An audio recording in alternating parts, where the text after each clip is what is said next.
Usted está viendo Canal Capital, televisión más humana. El siguiente programa es para todas las edades. No contiene escenas de sexo o violencia. Clasificación familiar.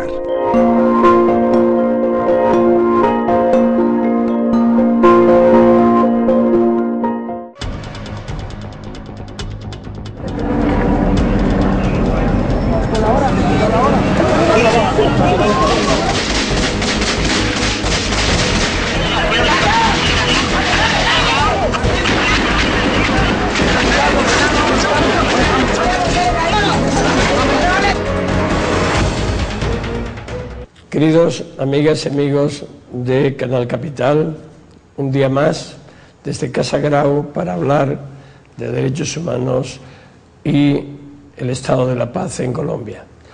Hoy nos acompaña a Pedro Medellín y al que les habla Álvaro Jiménez Millán.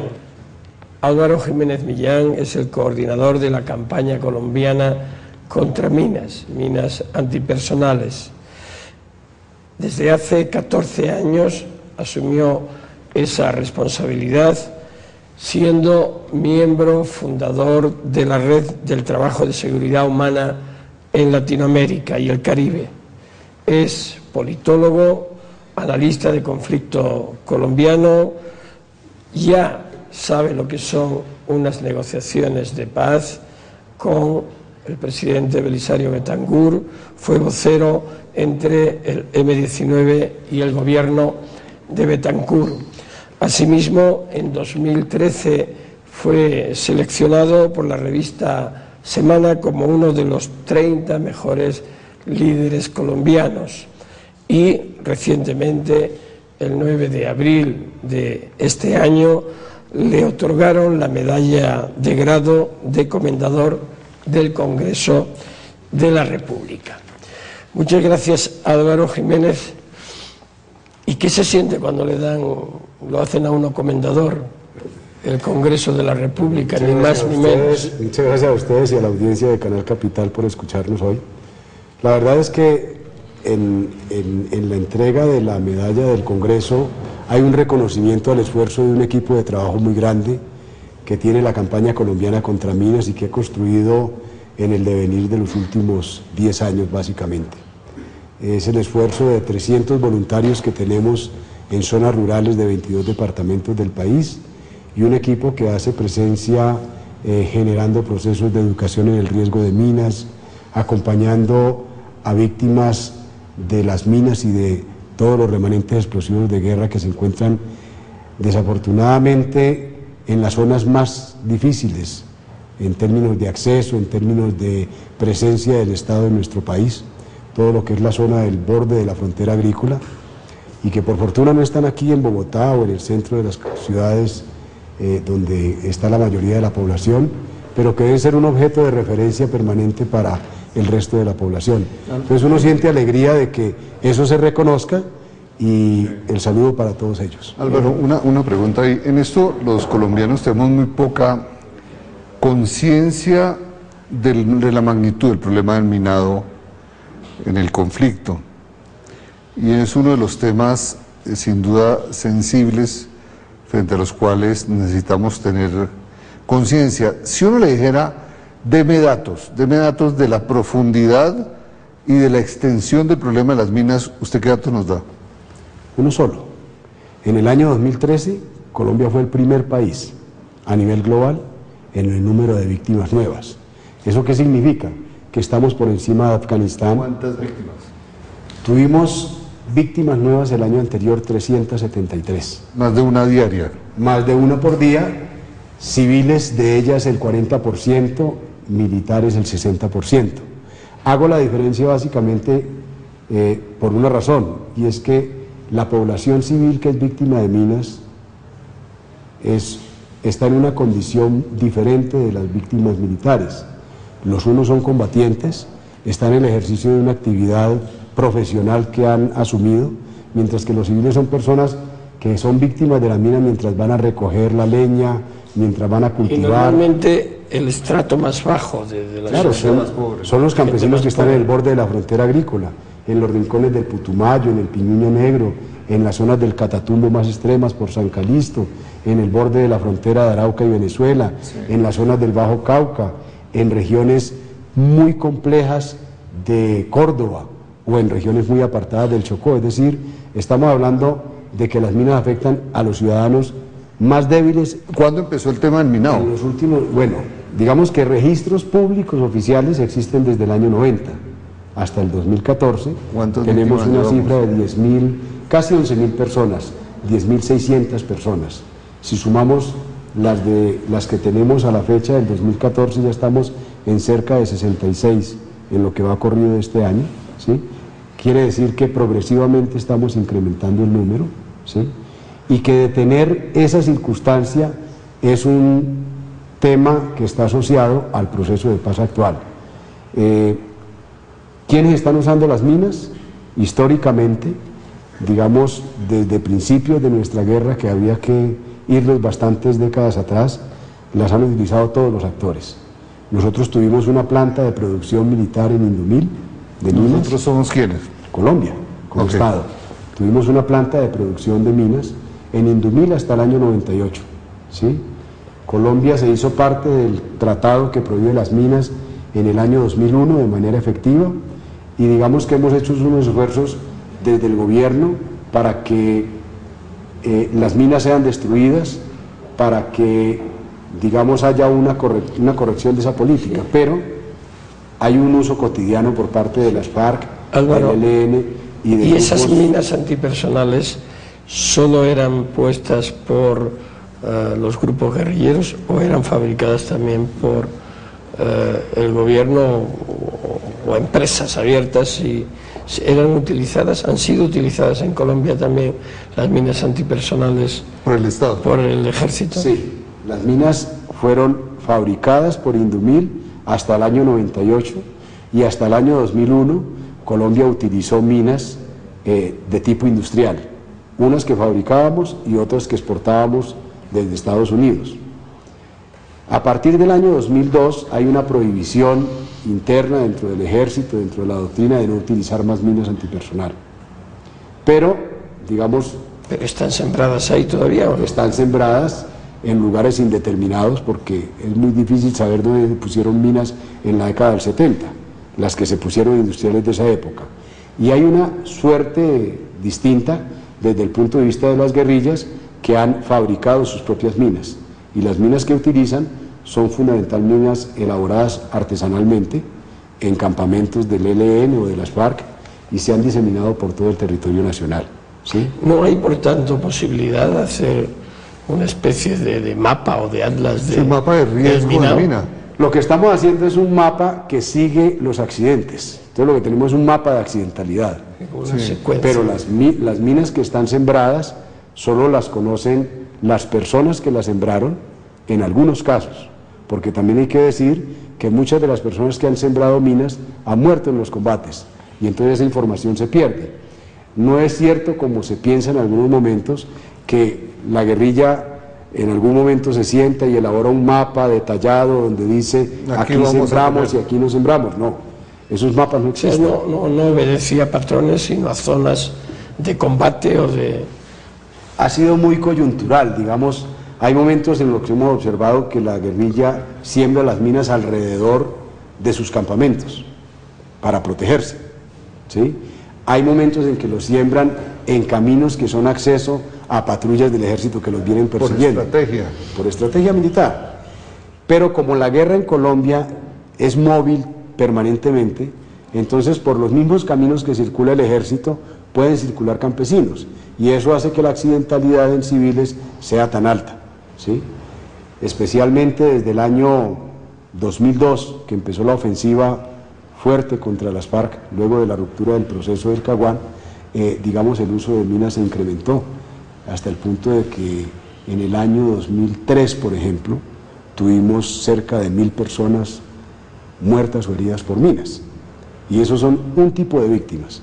Las personas que son lesionadas y que quedan heridas, y las personas muertas son parte de las víctimas, pero no hay que olvidar que, digamos, cuando una persona es mutilada en un hogar, eso tiene una afectación, un impacto sobre la familia, pero también si en una zona rural, económico, afectivo, todas las debilidades posibles que uno pueda sumar.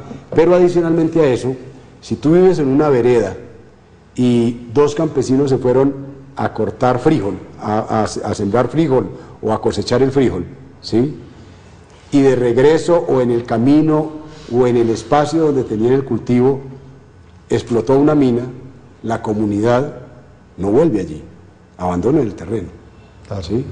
Y entonces esa comunidad también debe ser considerada víctima.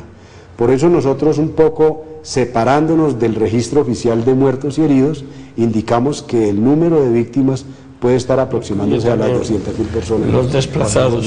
Nosotros, bueno, Nosotros la pregunto, el equipo que está trabajando. ¿Cuántas personas son las que forman la campaña?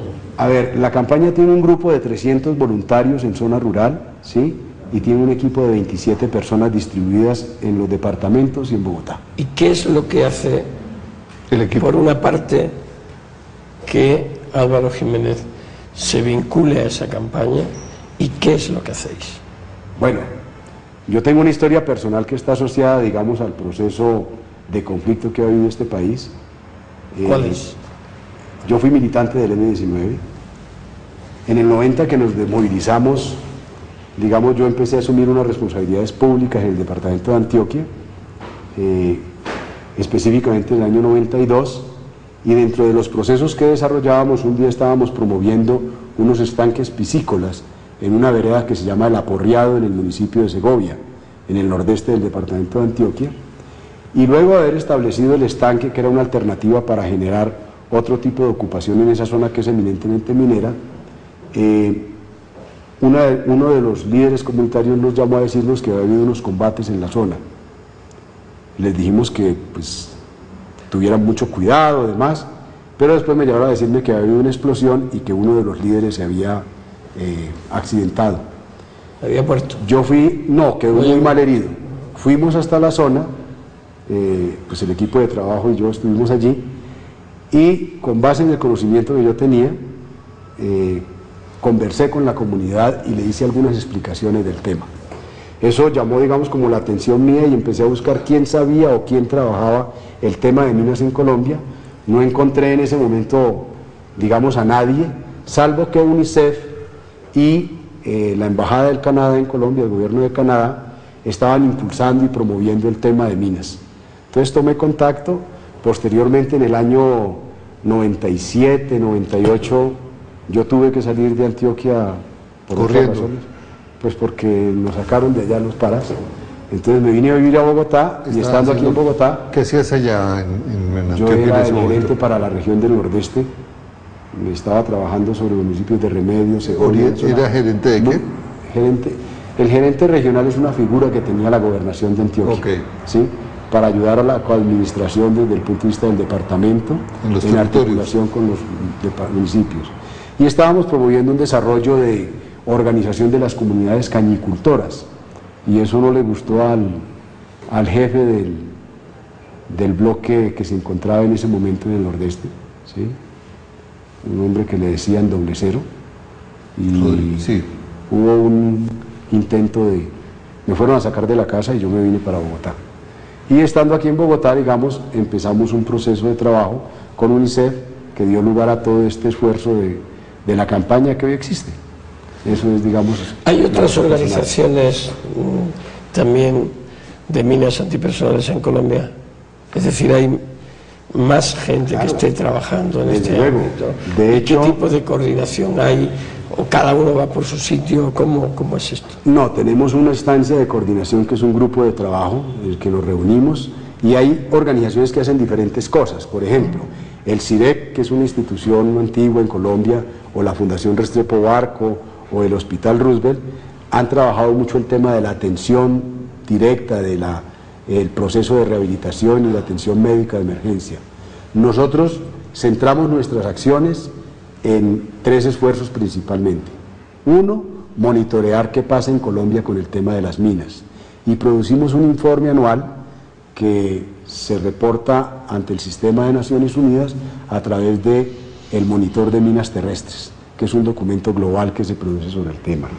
Lo segundo que hacemos es que producimos, o mejor, en acompañamiento de UNICEF, desarrollamos procesos de educación a las comunidades.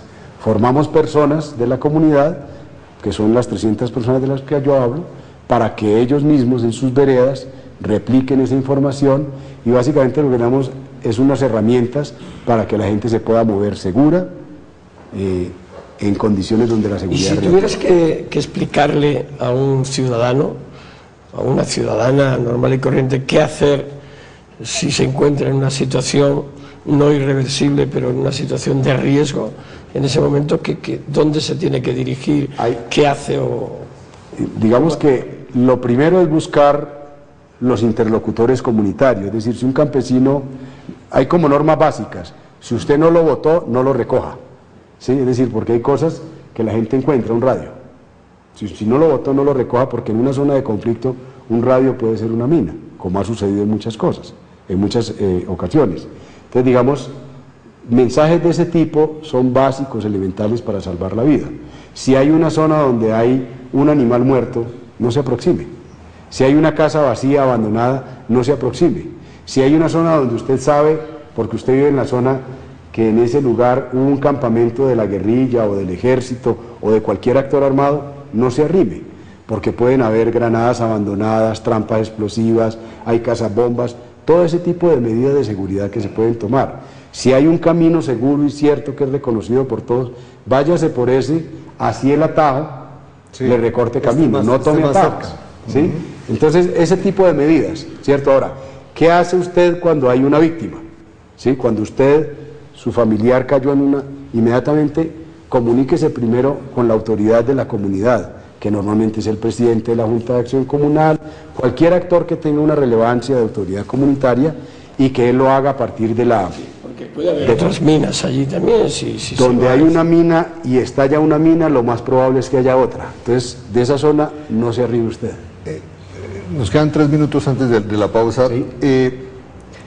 En esta cosa del minado, cuando usted empieza a reunir esta gente, y cuando empieza a reunirse otra gente en torno suyo, ¿había otras organizaciones, otras instancias trabajando el tema, o a ustedes les tocó abrir trocha en el tema?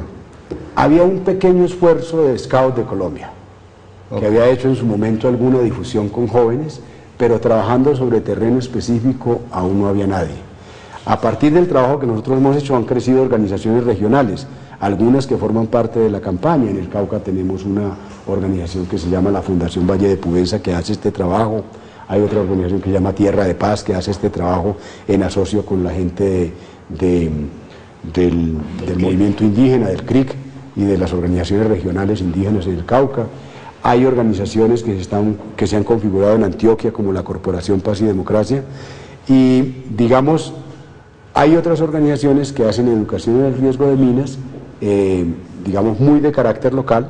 Unas forman parte de la campaña, otras no, pero hemos logrado mantener una coherencia y una consistencia en el trabajo de articulación en algunos casos. ¿Sí? Vamos a un corte y ya regresamos con Álvaro Jiménez Millán. Él es coordinador de la campaña colombiana contra minas. Estamos aquí en Hablemos de Paz y Derechos Humanos en Canal Capital. Hoy estamos emitiendo desde la Casa Grau en Bogotá. Ya regresamos.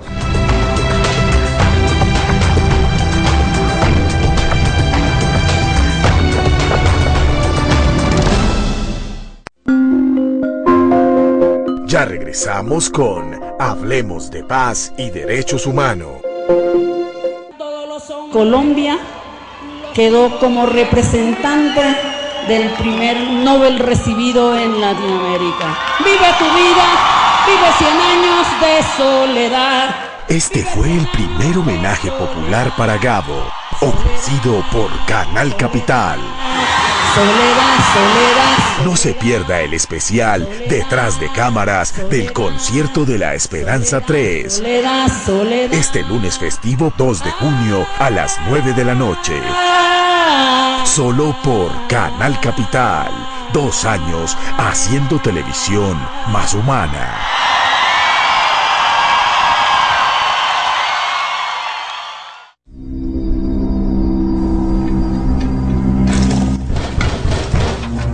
Quieto, esto es un asalto.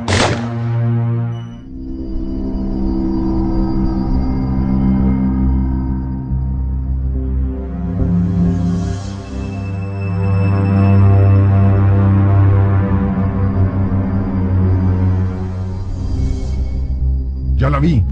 Salga. ¿Qué pasó? Llegó la televisión digital para todos, con un sonido real. TDT, la mejor señal, está al aire. Cada día generamos más y más basura con todo lo que consumimos. Por eso es el momento de pensar y actuar. Cuando vayas de compras, lleva tu propia bolsa en material reciclado como lona y costal. Apaga la luz cuando no la estés utilizando. Separa adecuadamente los residuos orgánicos de los que se pueden reciclar como papel, cartón, entre otros. Así entre todos podemos contribuir a preservar el medio ambiente. Ciclo Reciclo, una campaña educativa de la CAR.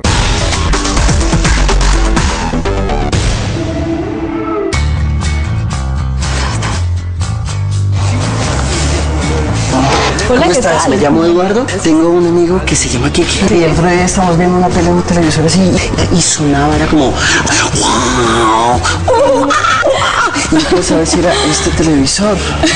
Lo que su amigo tiene es TDT. Colombia escogió el estándar más avanzado del mundo, que es el DVB-T2. Un televisor como este tiene un sintonizador integrado, pero para los televisores viejitos se necesita un decodificador DVB-T2 y una antena. O sea, que este por supuesto. Llegó la televisión digital para todos, con estándar DVB-T2. TDT, la mejor señal, está al aire.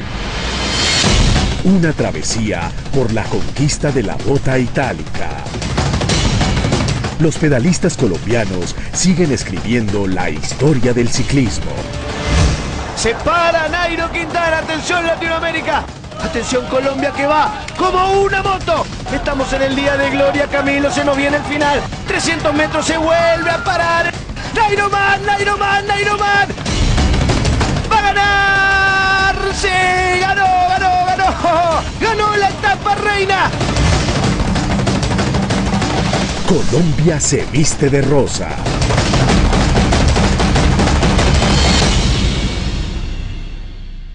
Canal Capital, televisión más humana. Este sábado tienes una cita con Engativá, los proyectos en desarrollo, la gente y sus inquietudes, los barrios y sus historias, los eventos de la localidad 10 de Bogotá. Engativá Humana, sábados 10 y 30 de la mañana. Canal Capital, televisión más humana. Siga con nosotros en Hablemos de Paz y Derechos Humanos.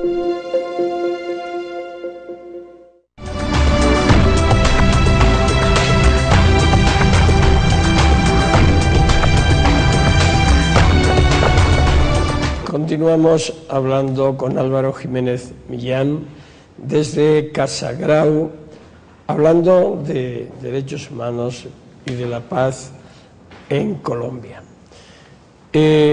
Álvaro, ¿qué se siente cuando, si es que te has encontrado en esa situación, cuando ves a una persona sin un brazo, sin una pierna, un civil, un niño, un joven, una mujer, un anciano, que por el simple hecho de tratar de sobrevivir en un país teóricamente democrático se ve marginado de la vida, lastimado de esa forma o muerto? ¿Qué se siente en ese momento frente al gobierno, frente a las FARC, frente al ELN, frente a paramilitares, a quien sea que de esa forma tan irracional afectan a la sociedad civil?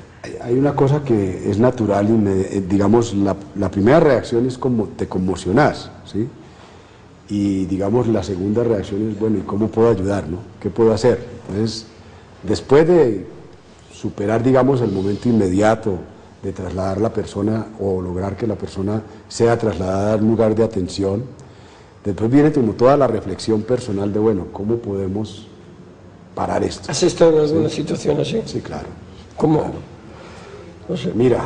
Cuenta algún hecho y qué acción fue la que llevasteis a cabo, cómo se atendió a la víctima, qué ocurrió, había o no había sensibilidad en las había como autoridades. dos situaciones, ¿no? Una en que una persona llegó a un lugar donde nosotros estábamos diciendo, acabo de llegar un herido al hospital. Entonces, digamos, nos trasladamos al hospital en un municipio de Antioquia que se llama San Francisco, ¿sí? Y, digamos, hicimos todos los arreglos para que la persona pudiera ser trasladada a Medellín. Digamos que allí el impacto fundamentalmente fue sobre cómo acompañar a la familia. Digamos, ya el tema médico estaba tratado y iba en dirección, pero luego hablar con la familia es muy pesado, es muy difícil. Es muy difícil porque la familia, digamos, son familias muy pobres.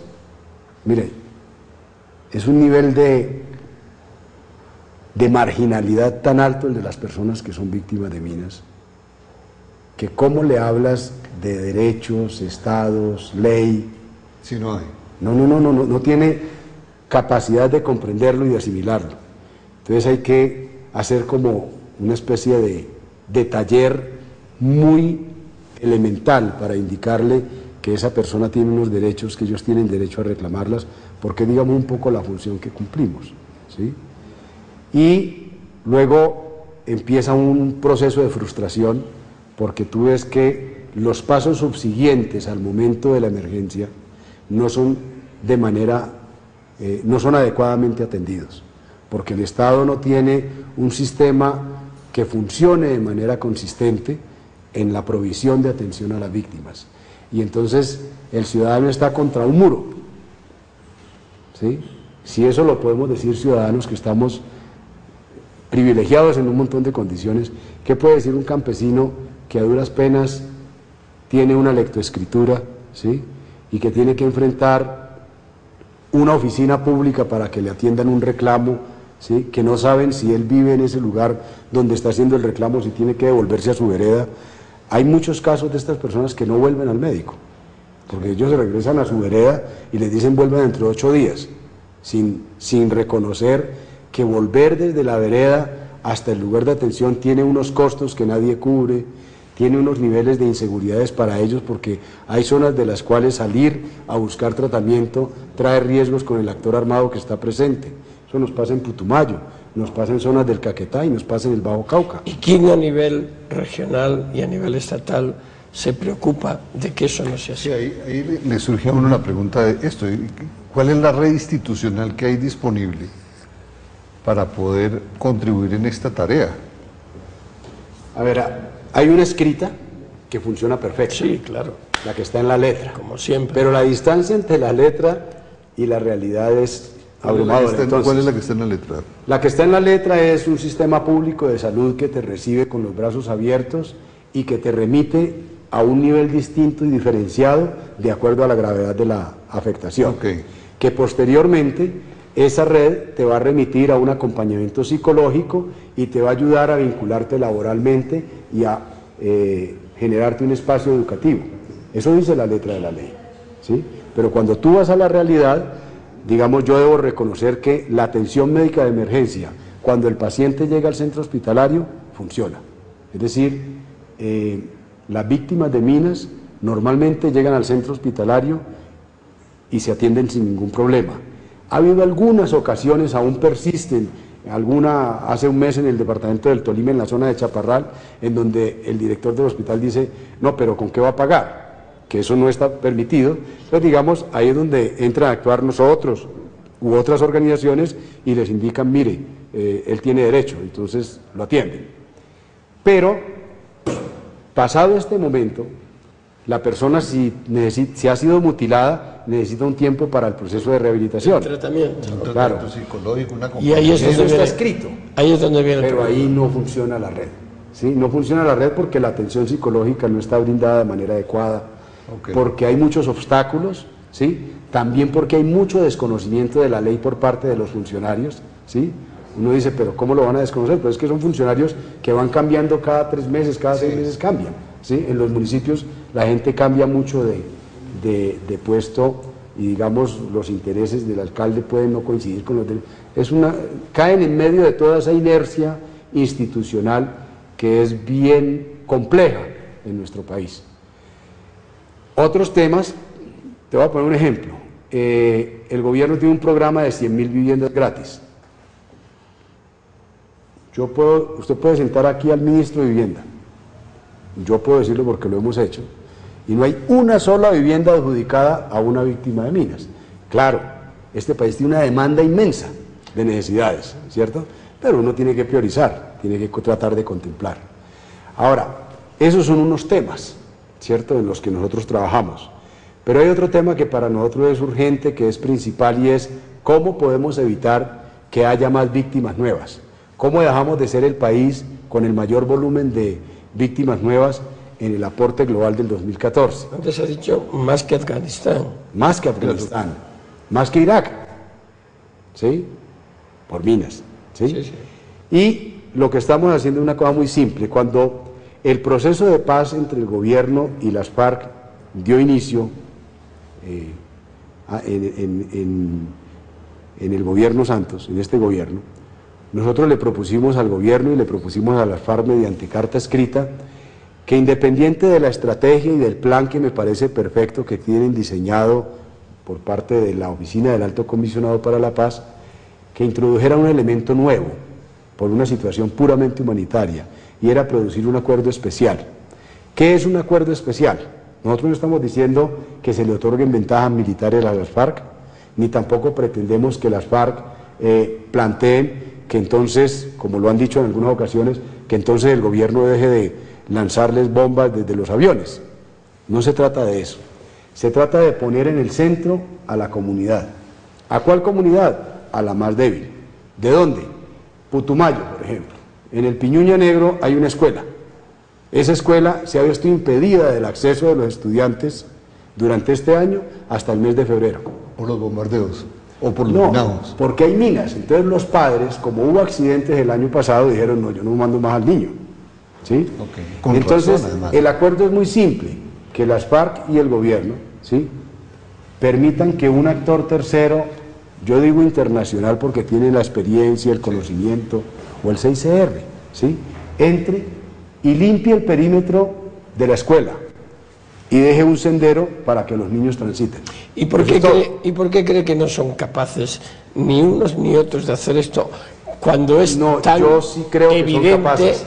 Cuando es tan evidente, claro. Y además para mostrar la buena voluntad que tiene de llegar a la paz. Yo creo que sí son capaces, porque nosotros en una región que se llama Micoahumado, en el sur de Bolívar, conjuntamente con el ELN y el Programa de Desarrollo y Paz del Magdalena Medio, ¿sí?, estuvimos allí y logramos que el ELN quitara minas de un tramo de carretera de 15 kilómetros, 15, ¿no? ¿sí?, en la vía La Caoba se llama eso. Ahí participó también el padre de Rú. Claro, estaba Pacho de Rú, hizo Eucaristía y, digamos, estuvo todo el tiempo metido en ese proceso con nosotros y otros actores, y logramos eso. Entonces sí se puede, ¿sí? Yo recuerdo del comandante de ejército allí en esa zona me decía, nosotros no podemos decir que no vamos a ir allá cuando vayan a quitar las minas, ¿sí? O sea, que no me digan el día. Pero todo el mundo sabía que estaban sacando las minas y se pudieron sacar. ¿Qué creo yo? Yo creo que el gobierno y las FARC han comprendido nuestro mensaje en un sentido que no es el que nosotros queremos darle, es decir, nosotros nos hemos equivocado en el planteamiento. Nosotros estamos indicando es que el acuerdo especial es simplemente para limpiar la escuela y que sigan combatiendo en la zona, porque, digamos, entendemos que la negociación adoptaron como criterio hacerla en medio del conflicto, ¿sí?, que nos permitan hacerlo en Arauca, en el Putumayo, en el Caquetá, en el Catatumbo, ¿sí?, en sitios de San Calixto donde hay un problema real. De hecho, las comunidades de San Calixto esta semana han solicitado al gobierno que le saque las minas porque tienen problemas graves de movilidad, ¿sí?, y yo debo aprovechar cada espacio para decir eso. ¿Qué indicamos nosotros? Que la Oficina del Alto Comisionado y las FARC, que también han dicho que están dispuestos, porque las declaraciones de los delegados de las FARC en Cuba han sido, nosotros estamos dispuestos, el gobierno que repite incesantemente a través del vicepresidente. ¿Por qué no lo hacen? hay que sentar al equipo de gobierno y consultarlo con ellos. Nosotros decimos, tenemos 50 sitios en el país identificados que tienen ese tipo de problema, o fuentes de agua, o escuelas, o zonas de recreación comunitaria. Claro, no son zonas que importen mucho o sean vitales para la economía, ¿sí? Son zonas en donde viven unas comunidades muy aisladas. Son fáciles de controlar, fáciles de someter, no es... Son zonas del borde de la frontera agrícola o en la frontera... En este escenario, cuando uno escucha su versión, se pregunta, ¿y ha habido casos que se han judicializado? ¿Y ha habido castigos, sentencias? ¿Alguna sentencia por responsabilizando a alguien por el uso de una mina antipersona? No.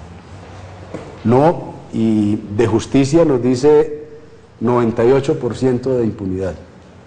Solamente hay 1 o 2 casos abiertos ahora, pero digamos no está determinado el actor. ¿Pero por qué no se investiga? ¿Por qué no se le ha dado prioridad? ¿Por qué?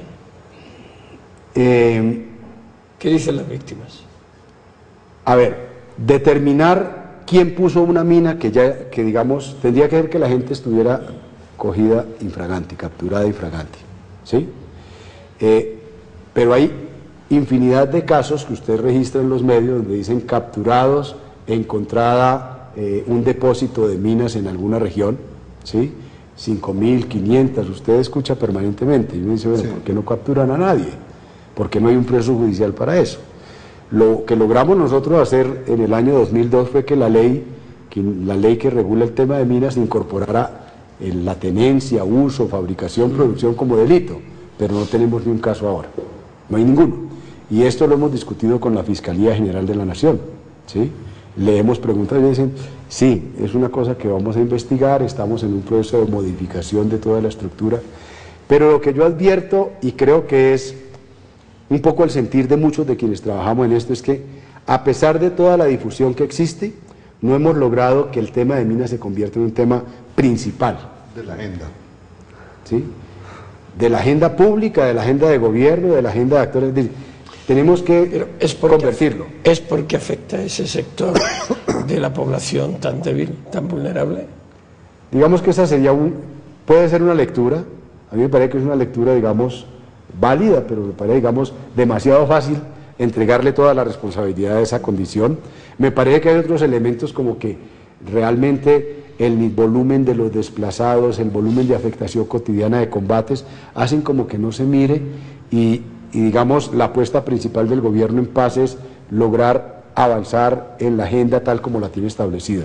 ¿Alguna vez le han propuesto, no sé, a diplomáticos estadounidenses, por ejemplo, que vayan a ver cómo se desarma una mina?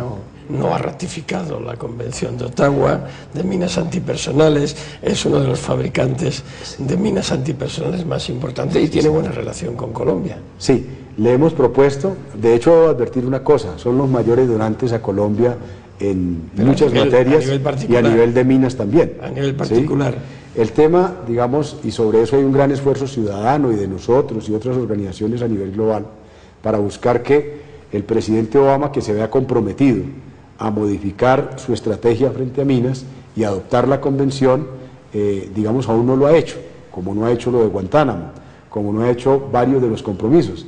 Pero hay que persistir como la gota sobre la piedra y nosotros aspiramos a que este año Estados Unidos anuncie una modificación en su política internacional en relación con las minas. ¿Y qué ayudas dan para el desminado? Bueno, han sido los aportantes más importantes de las Fuerzas Armadas colombianas en materia de minas. La mayoría de los recursos son de origen estadounidenses y alcanzan cifras cercanas a iniciativas oficiales, privadas. El ejército tiene una estructura importante que se llaman los batallones de desminado, que son batallones para hacer actividades en el marco de operaciones militares, pero también tiene una estructura especial con la que hace operaciones de liberación de tierras en zonas en las que le es posible, factible, entrar sin ningún problema de seguridad. Lo acaban de hacer en Zambrano, lo han hecho en municipios como San Carlos, como San Luis, como San Francisco en Antioquia, en donde han podido entrar a hacer limpieza de territorios porque allí ya no hay presencia de un actor armado no estatal. Sin embargo, estas limpiezas que hacen, digamos, entregan a los municipios como libres de sospecha, lo cual, digamos, es una versión un poco nacional del tema, porque lo que se trata es de entregar, garantizarle a las comunidades que los territorios son libres enteramente de minas. Cuando ustedes hacen toda esta tarea de lucha contra el minado y de buscar el desminado y levantar esto, me dice, bueno, no hay apoyo del Estado. ¿Las Fuerzas Armadas cómo ven eso? Esa tarea de ustedes, ¿han tenido problemas con ellos? No, inicialmente hubo mucha tensión. Yo recuerdo una discusión en el año 2000, 2001, en donde la sola mención y el abordaje por parte de civiles del tema en un escenario en la Universidad del Rosario tensionó mucho la relación con los militares, ¿sí? Debo indicar también que hay un componente militar que acompañó el proceso de la Convención de prohibición de las minas en Ginebra, ¿sí? Porque Colombia tiene esa particularidad de tener unos grandes desarrollos a nivel internacional en discusiones sobre derechos humanos y aquí internamente tener todavía una posición muy refractaria. Pero creo que digamos hoy tenemos una buena relación con las Fuerzas Armadas, niveles de tensión, niveles de desacuerdo, pero hay una cordial interlocución. De hecho nos encontramos en distintos ámbitos y digamos hay un nivel de respeto, ¿sí? Hubo momentos como durante el gobierno de Uribe donde a la campaña le chuzaron los teléfonos como a otras organizaciones, cosas de ese tipo, pero digamos que hay que persistir y hay que hacer la tarea independiente de esas circunstancias. Las minas que están sembradas ahora mismo son las que había de composición hecha en Colombia y de qué otra nacionalidad. Álvaro, te pido que esta pregunta la respondas después de la pausa a la que vamos ahora. ¿Listo? En Hablemos de Paz y Derechos Humanos. Estamos con Álvaro Jiménez Millán, coordinador de la campaña contra el minado. Estamos en Hablemos de Paz y Derechos Humanos. Ya regresamos en Canal Capital.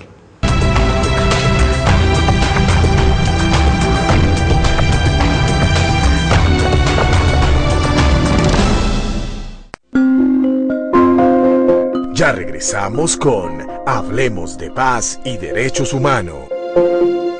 Hola, mi nombre es Israel Gaitán Rivera. Soy habitante de la calle y soy reciclador hace más de 16 años. Me gusta jugar ajedrez porque es como descifrar un crucigrama o descifrar algo difícil. Como las vicisitudes hay que descifrarlas. Un recuerdo feliz de mi existencia es haber conocido a una mujer cuando era jovencito y creí que tenía toda la compenetración con ella y me quedé defraudado. Pues para que haya una paz duradera tenemos que tener una forma clara de entendimiento dentro de nosotros mismos. La jugada de dejar que a la guerra pues sería pues disminuir las armas. Un saludo a Canal Capital, televisión más humana. Canal Capital, televisión más humana. Opine. Canal Capital es un espacio alternativo. Construya. Pronto repiten algo. Critique. Para eso está el defensor del televidente, para que conversemos sobre todos los temas que a usted le interesen. Contáctenos en defensor@canalcapital.gov.co y conéctese con nosotros. Canal Capital, televisión más humana. Tú eres la conciencia de tu licencia. Si tu cédula termina en 5, renueva tu licencia del 1 al 31 de mayo. Más información en... No lo dejes para última hora. Ya sabes, renuévala por la seguridad vial. Tú eres la conciencia de tu licencia. Renuévala por la seguridad vial. Ministerio de Transporte.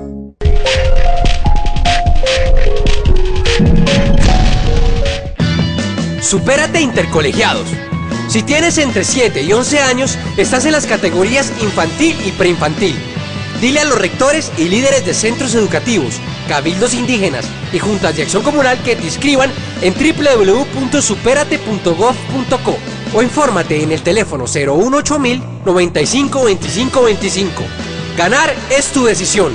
Supérate Intercolegiados está en ti. Esto es construir un país moderno.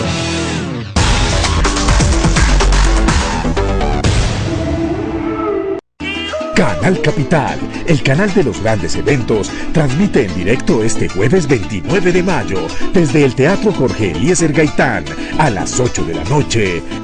Bogotá vive la música. Reinaldo Armas y Aries Vigor. Canal Capital, 2 años haciendo televisión más humana.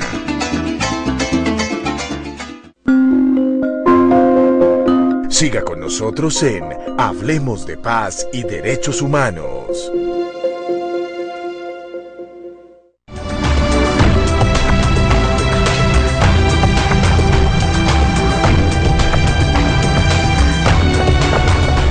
Regresamos en Hablemos de Paz y Derechos Humanos en Canal Capital con Álvaro Jiménez Millán. Él es coordinador de la campaña de lucha contra el minado. Decía Álvaro en esta conversación, se trata de una actividad esencialmente privada, de un grupo que trabaja de manera voluntaria. El Estado está muy desconectado del tema, no hay un acompañamiento institucional y tenemos un volumen de víctimas ya muy grande. Y lo tenemos en la población civil. Pero también hay que mirar desde el punto de vista de las víctimas. Usted me dice que 6 de cada 10 accidentados con minas antipersonas son soldados. La experiencia que han tenido en eso, ¿cuál es la experiencia que ustedes han visto en el caso de los soldados, cuando la víctima no es población civil, sino es un soldado? Mira, el drama que se produce detrás de cada persona que es herida por una mina es terrible, impacta a su familia independiente de que sea civil o militar. Es decir, una víctima es una víctima, ¿sí? Hay diferencias en el nivel de protección. Un soldado está ejerciendo una labor y por tanto tiene la protección y el respaldo de las Fuerzas Armadas, del Ministerio de Defensa, que debemos decir contrasta mucho con la situación de los civiles. ¿Ustedes tienen claro en ese seguimiento de los casos de víctimas de soldados que hay acompañamiento psicológico, acompañamiento institucional, opciones laborales para las víctimas? Nuestra misión gravita sobre la población no combatiente, sobre los civiles. Okay. Sin embargo, conocemos la situación de las víctimas militares y debemos decir que ellos reciben acompañamiento psicológico, reciben en muchos casos pensión, dependiendo del nivel de afectación, siguen siendo parte de la fuerza en muchos casos y eso les da una actitud personal para enfrentar el reto, ¿sí? Digamos, no hay la soledad y la circunstancia tan difícil que enfrenta un civil. Hay zonas donde los civiles, por ejemplo, son sancionados por haber pisado las minas. ¿Cómo así? Explícame. Claro, hay un reglamento que dice, hay zonas de este país en las que hay una regla que la dicta el actor armado donde dice a partir de las 8 de la noche no se puede circular, porque a partir de las 8 de la noche ellos determinan qué se mueve en la carretera. Tengo el caso de una familia que se enfermó la esposa, ¿sí? Y entonces en medio de la angustia el esposo dijo hay prohibición pero yo salgo, y salió a buscar al médico, pisó la mina, ¿sí? No. Después el mando de esa zona vino a reclamar por qué habían salido, por qué habían violado la norma. No, pero es que miren, no, aquí no hay violación, tanto de multa, y les pusieron una multa. Ya. Tengo familias que han tenido que salir todas completas porque salieron el papá y la mamá con un niño a llevarlo a un hospital a la ciudad, ¿sí? Y cuando regresaron les dijeron se tienen que ir con todo, porque ustedes lo que estaban haciendo allá era volviéndose amigos de la contraparte que está enfrentada al actor armado de esa zona. Es decir, esas son las cosas que están ocurriendo en zonas de Arauca, en zonas de Caquetá, en zonas de Putumayo, en zonas del Catatumbo, en zonas del Bajo Cauca antioqueño, en zonas de Córdoba, en algunas regiones entre Boyacá y Casanare, porque quien domina esas zonas, quien las controla transitoria o permanentemente, tiene unos códigos que violentan la vida de los ciudadanos. Ese tema es el tema que no vemos los que vivimos aquí. Ustedes conocen y han escrito un libro sobre las FARC, así como han hecho radiografía del ELN, de las distintas organizaciones guerrilleras. En el marco de los acuerdos de La Habana, uno de los puntos que uno extrañaría es, y el tema de minado, que las FARC se comprometerán a dar el mapa donde tienen las minas. ¿Tienen información de eso? ¿Ustedes cómo ven eso? Mira, eso tiene unos antecedentes, y es que para hablar del Caguán, en el Caguán las FARC, en un documento que se firmó en La Machaca, ¿sí?, logramos nosotros y otras organizaciones que se incorporara específicamente el tema de minas antipersonal dentro de una agenda que se iba a desarrollar. Frustrado ese proceso del Caguán, el gobierno y las FARC acordaron una agenda que son los 5 puntos que todos conocemos, y allí no aparece especificado el tema de las minas, ¿sí? Nosotros hemos advertido la necesidad de esto. Desde la campaña colombiana hemos impulsado, promovido. Hoy el CICR hace entrega de su informe hace 15 días atrás, indica la necesidad de pensar en incorporar un tipo de acuerdo en relación con minas, porque además debo decir que las minas y los explosivos se han convertido en el arma fundamental en este periodo reciente de la guerra, en los últimos 2 años. La mayor cantidad de bajas que tienen las Fuerzas Armadas hoy son producidas por explosivos. En la aplicación de la ley de víctimas y de restitución de tierras se ha visto incidencia de presencia de minas antipersonales en zonas que se están devolviendo o que han sido identificadas para la restitución. Desde el momento en que la unidad de restitución... Se lo digo porque en un momento determinado, hace unos meses, una denuncia de que prácticamente casi la gran mayoría, si no el 100%, eran territorios en los que había minas, ¿no? Sí. Digamos, el retorno hoy, en las condiciones en que están planteadas en la ley, es imposible que se desarrolle a menos que se limpien los terrenos minados. Es decir, las minas están afectando el desarrollo de la ley de restitución de tierras. Y las minas, digamos, van a afectar para cualquier motivo, aún después de la firma de un acuerdo de paz eventualmente con las FARC, ¿sí?, van a afectar el desarrollo de una actividad económica normal en las regiones donde ha habido guerra en los últimos años. Por tanto, se hace necesario, e insisto, para nosotros es vital que haya un acuerdo previo, que ese tema se especifique de manera mucho más concreta en el marco de la discusión. Nosotros hemos participado de los foros que planteó el PNUD y la Universidad Nacional para hablar de drogas, para hablar de tierras, y en todos esos temas hemos dicho, ojo con el tema de minas, por una razón simple. Mire, hoy una de las víctimas nuevas que nos empezó a aparecer desde el 2006 hasta la fecha son los erradicadores de cultivos ilícitos, los erradicadores de coca, que son personas que el Estado contrata a través de un tercero para que ingresen en zonas a erradicar cultivos de coca. Pues en esos cultivos de coca, ¿sí?, en 306 casos de personas heridas y mutiladas demuestran que en esas zonas hay minas. Nosotros decimos, cuando usted habla del tema de cultivos ilícitos, va a tocar y va a encontrar el problema de las minas. Cuando usted toca el tema de la restitución de las tierras, va a encontrar el problema de las minas.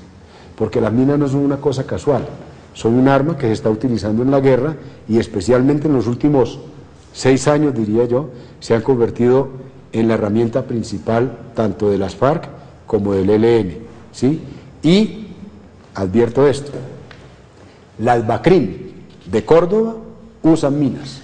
Quiere decir que al día de hoy se siguen colocando minas, claro, de fabricación, no sé, de fabricación casera o fabricación artesanal, porque son minas no industriales las que se usan mayoritariamente en Colombia.